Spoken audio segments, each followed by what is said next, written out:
विद्यार्थी मित्रांनो, आज आपण हायड्रोकार्बन्स हा टॉपिक सुरू करणार आहोत। यामध्ये hydrocarbons means compound organic compound contain hydrogen and carbon is called as hydrocarbon. हायड्रोकार्बनमध्ये अल्केन, अल्कीन, अल्काइन आणि ॲरोमॅटिक कंपाउंड हे यामध्ये इन्क्लूड आहे। यामध्ये सुरुवातीला आपण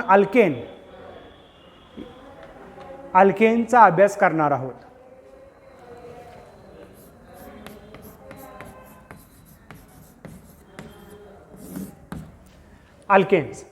alkanes are saturated aliphatic hydrocarbon. Alkanes काय आहेत? Saturated aliphatic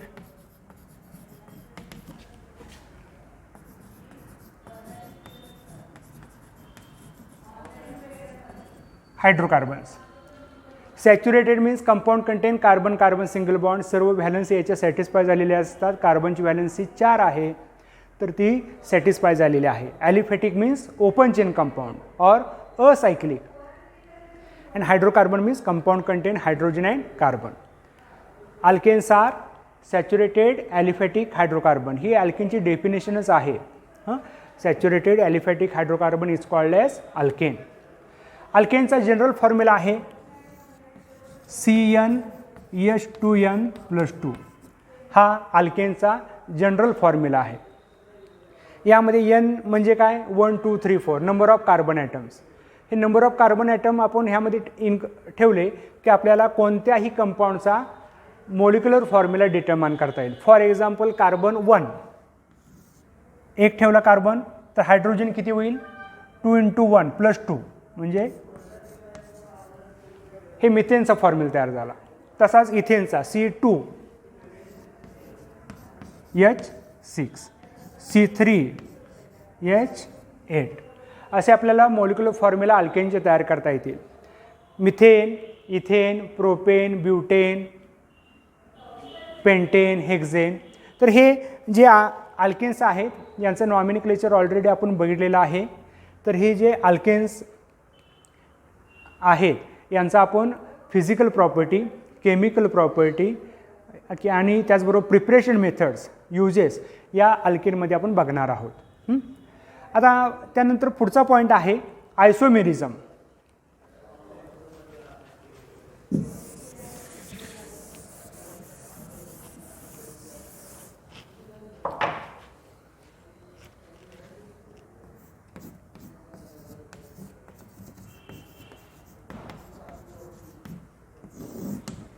isomerism of alkane. अल्केनचा आपण आयसोमेरिझम बघणार आहोत।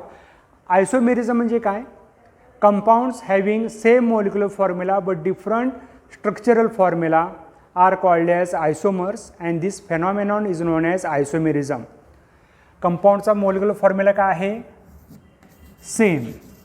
Same molecular formula but different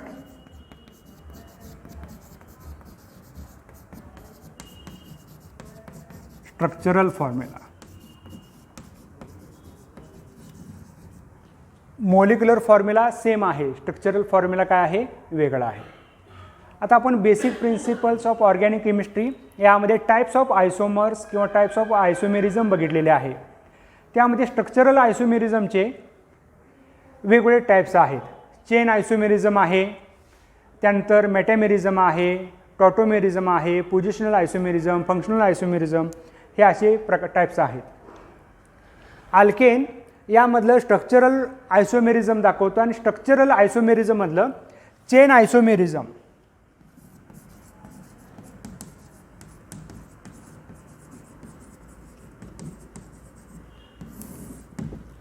chain isomerism आपल्याला या अल्केनमध्ये बघायला मिळतं।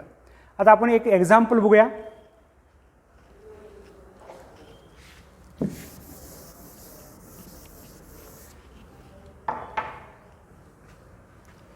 ब्युटेन।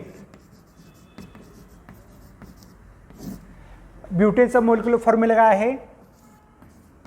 C4H10। C4H10। आता मी दोन स्ट्रक्चर लिहितो। यामध्ये कार्बनची व्हॅलेन्सी प्रत्येक कंपाऊंडमध्ये 4 आहे. हा टर्मिनल कार्बन असल्यामुळे 3 हायड्रोजन जोडले.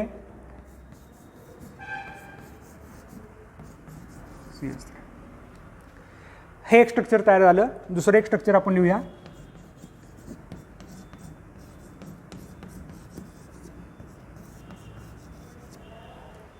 या दोन्ही कंपाऊंडमध्ये कार्बन 4 आहेत, 4 कार्बन. हायड्रोजन किती आहेत? 10 आहेत. C4H10 हा यांचा दोन्हींचा मॉलिक्युलर फॉर्म्युला आहे. स्ट्रक्चर मात्र काय आहे? वेगळं आहे. म्हणून हे स्ट्रक्चरल आयसोमेरिझम आहे. मग स्ट्रक्चरल आयसोमेरिझममध्ये कोणता नेमका टाईप आहे? तर डिफर इन कार्बन चेन. हे कार्बन चेन काय आहे? यामध्ये डिफरंट आहे. Differ in carbon chain. या चेन आयसोमेरिझममध्ये कार्बन चेन काय आहे? डिफरंट आहे, वेगवेगळे आहेत. एक स्ट्रेट चेन आहे, दुसरी ब्रँचड आहे. म्हणून हे ब्युटेनचे 2 आयसोमर आहेत. आता यामध्ये याचं IUPAC नाव लिहिलं तर हे आहे ब्युटेन. आणि या ब्युटेनचं कॉमन नाव आहे, common system, N butane. Normal chain. N stand for normal, म्हणजे कुठेही ब्रँचिंग नाही, स्ट्रेट चेन आहे, N ब्युटेन. दुसरा कंपाऊंड आपण लिहिलेला आहे. याचं IUPAC नाव काय येईल बघा बरं. तर हा पॅरेंट चेन आहे, हा ब्रँचड मिथाइल ग्रुप आहे. तो फर्स्ट, सेकंड, थर्ड. सेकंड कार्बनला एक मिथाइल ग्रुप अटॅच झालेला आहे. मग या कंपाऊंडचं IUPAC नाव काय येईल? 2 मिथाइल प्रोपेन. 2 methyl propane. या कंपाऊंडचं IUPAC नाव जसं आपण बघितलं 2 मिथाइल प्रोपेन, तसं एक कॉमन नाव आहे. जर दुसऱ्या कार्बनला एकच मिथाइल ग्रुप असेल, CH3 ग्रुप असेल, तर याला आयसो म्हणतात. आणि एकाच कार्बन, त्याच कार्बनला, दुसऱ्या कार्बनला 2 मिथाइल ग्रुप असतील तर त्याला निओ म्हणतात. यामध्ये एकच मिथाइल ग्रुप अटॅच झालेला आहे म्हणून याला म्हणायचं आयसो. आयसो. आणि कार्बन किती आहे? 4, म्हणून ब्युटेन. याचं नाव आहे ब्युटेन. आयसो ब्युटेन. ह्यामध्ये N आणि आयसो हे कॉमन सिस्टीममध्ये यूज करतात. हे दोन्ही स्मॉल लेटरमध्ये काढायचे. N iso. N means normal chain, iso म्हणजे दुसऱ्या कार्बनला एकच मिथाइल ग्रुप असेल तर second carbon attach to the only 1 methyl group is called as iso. तर हे ब्युटेनचे 2 आयसोमर आहेत. कार्बन 1 मिथेन, नंतर 2 असेल तर इथेन, नंतर प्रोपेन. ह्या तिन्हींचे मिथेन, इथेन, प्रोपेन हे आयसोमर्स तयार करत नाहीत किंवा त्यांचा एकच आयसोमर आहे. आणि हे बाकीचे ब्युटेन, कार्बन संख्या 4 नंतर जास्त आयसोमर तयार होतात. ब्युटेनचे 2 आयसोमर आहेत. पेंटेन असेल तर 3 आयसोमर आहेत. हेक्झन असेल तर 5 आयसोमर आहेत. हेप्टेन असेल तर 9. ऑक्टेन असेल तर एकूण 18 आयसोमर आहेत. नंतर पुढचा आहे नोनेन 35 आणि डेकेन असेल तर त्यामध्ये 75 आयसोमर्स आहेत. तर जसे कार्बन संख्या वाढत जाणार तसे तसे ते वेगवेगळे आयसोमर ते जे काय होतात तयार होतात. तर ते आयसोमर म्हणजेच काय? Compounds having same molecular formula. Molecular formula same आहे. Different in carbon chain. Carbon चेनमध्ये काय असतो? फरक आहे. स्ट्रेट चेन आणि ब्रँचड चेन असे वेगवेगळे स्ट्रक्चर्स तयार होतात. आता आपण दुसरं एक एक्झाम्पल बघूया पेंटेनचं. यामध्ये पेंटेनचे 3 आयसोमर एकूण तयार होतात. पेंटेनचा मॉलिक्युलर फॉर्म्युला आहे C5H12. कार्बन 5 आहेत, हायड्रोजन 12 आहेत.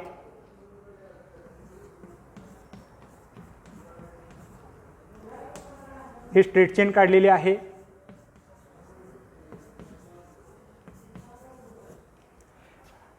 या कंपाऊंडचं नाव काय तयार होईल? पेंटेन. आणि IUPAC नाव काय तयार होईल? IUPAC नाव आहे पेंटेन आणि कॉमन नाव आहे N पेंटेन.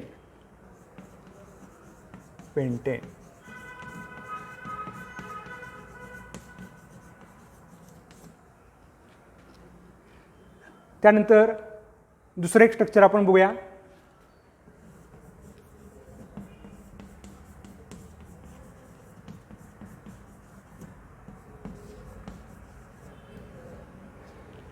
हे स्ट्रक्चर लिहिलेलं आहे.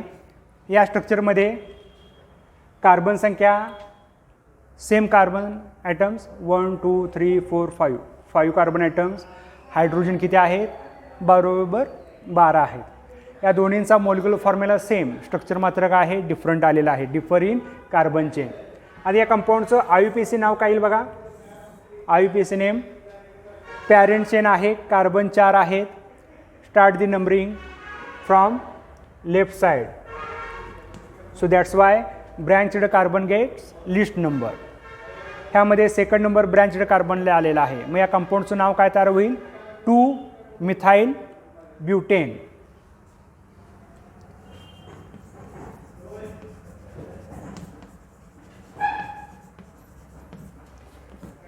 Methyl butane. आणि याच कंपाऊंडचं कॉमन नाव काय तयार होईल? दुसऱ्या कार्बनला एकच मिथाइल ग्रुप असेल तर काय वापरतो आपण? Prefix iso, iso pentane.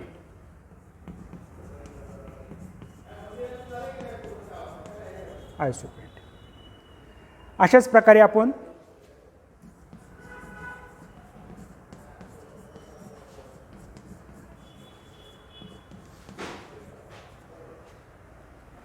अजून एक आपण कंपाऊंड लिहिलेला आहे. यामध्ये सुद्धा कार्बन संख्या 5 आहे, हायड्रोजन 12 आहेत. All these 3 compounds having same molecular formula C5H12 but different structural formula. यामध्ये डिफर इन कार्बन चेन आहे. 1 2 3 4 5 कार्बन ॲटम आहेत, स्ट्रक्चर वेगळं आहे. या कंपाऊंडचं IUPAC नाव काय येईल तयार होईल? आपण पहिल्यांदा लॉंग चेन सिलेक्ट करूया. Start numbering 1 2 3. या कंपाऊंडचं नाव काय तयार होईल? 2 मिथाइल ग्रुप आहे, 2 डायमिथाइल प्रोपेन. या कंपाऊंडचं नाव काय तयार झालं? 2 डायमिथाइल प्रोपेन. आणि याच कंपाऊंडचं कॉमन नेम काय तयार होईल बघा.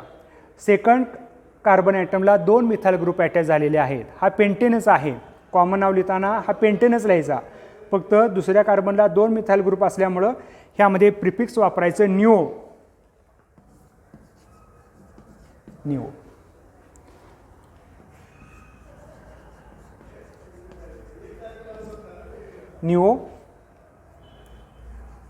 पेंटेन. तर पेंटेनचे 3 आयसोमर आहेत, एन पेंटेन, आयसोपेंटेन अँड निओपेंटेन. त्यांचे IUPAC नाव लिहिलेले आहेत. तर कार्बन संख्या जशी वाढत जाईल तसतसे त्यांचे आयसोमर काय होतात? वाढत असतात. तर तुम्हाला होमवर्क आहे. तर जसं आपण ब्युटेन आणि पेंटेनचे आयसोमर बघितलेले आहेत त्याचप्रमाणे तुम्ही हेक्झेन आणि हेप्टेन यांचे आयसोमर लिहायचे आहेत. हेक्झेनचे एकूण 5 आयसोमर तयार होणार आहेत आणि हेप्टेनचे एकूण 9 आयसोमर तयार होणार आहेत. तर आज आपण अल्केन हायड्रोकार्बनची सुरुवात केली. अल्केन्स म्हणजे काय? Saturated aliphatic hydrocarbon. यामध्ये आयसोमर्स आपण बघितले.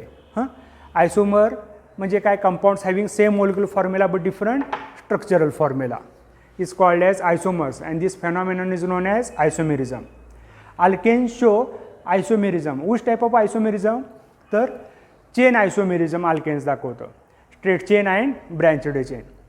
तर ह्यामध्ये differ in carbon chain. Carbon चेनमध्ये काय असतो? यामध्ये डिफरन्स असतो किंवा फरक आहे. आपण ब्युटेन आणि पेंटेनचे आयसोमर बघितले. आता यानंतर आपण टाइप्स ऑफ कार्बन ॲटम बघणार आहोत.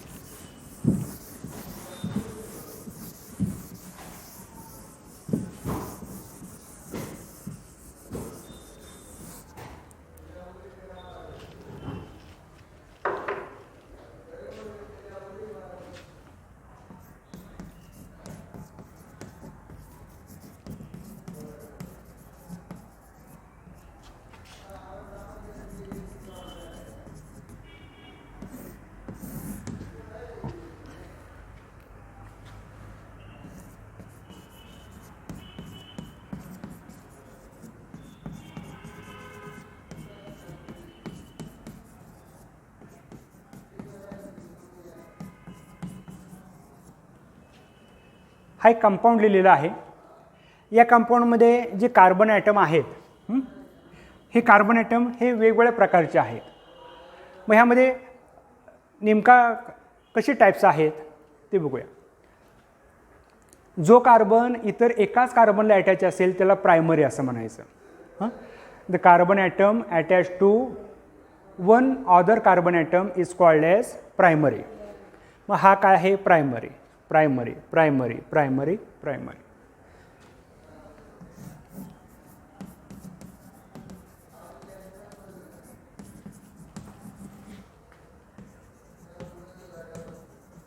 Primary carbon atom. Primary carbon atom is denoted or designated by 1 degree.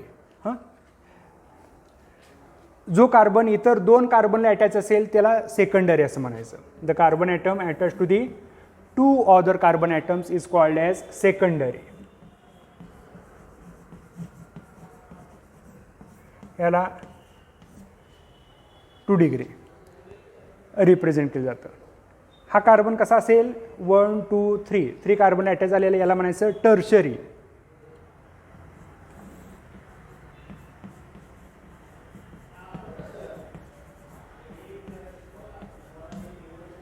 आणि हा जो आहे तो इतर 4 कार्बनला अटॅच झालेला आहे. 1 2 3 4.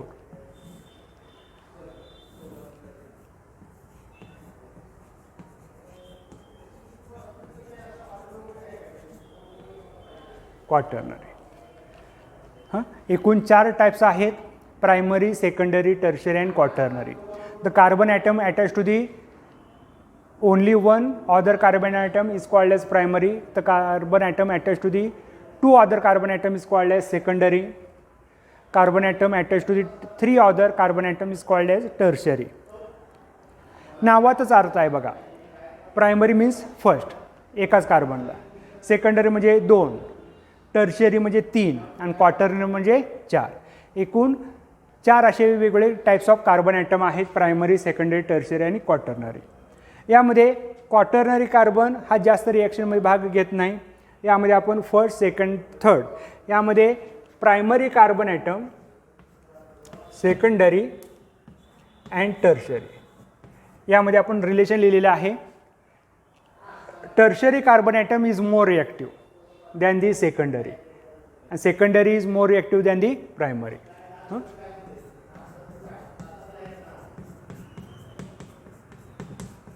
Reactivity. टर्शरी काय आहे? जास्त रिॲक्टिव्ह आहे than the secondary. Secondary carbon atom is more reactive than the primary. तर हे आपल्याला केमिकल रिॲक्शन ज्यावेळेला आपण लिहिणार आहोत त्यावेळेला कुठला मोर स्टेबल कंपाऊंड तयार होतो, कुठला लेस स्टेबल कंपाऊंड तयार होतो. त्याचबरोबर आपण बेसिक प्रिन्सिपलमध्ये इंडक्टिव्ह इफेक्ट बघितला, तर त्यामध्ये सुद्धा हे कार्बन ॲटम हे महत्त्वाचे आहेत. Tertiary carbon atom more stable असतात than secondary than the primary. तर तशीच रिॲक्टिव्हिटीसुद्धा आहे. टर्शरी मोर रिॲक्टिव्ह आहेत than secondary than the primary. Okay. आता पुढच्या तासाला आपण प्रिपरेशन मेथड्स ऑफ अल्केन आणि केमिकल प्रॉपर्टीज ऑफ अल्केन हे बघणार आहोत. ओके. थँक्यू.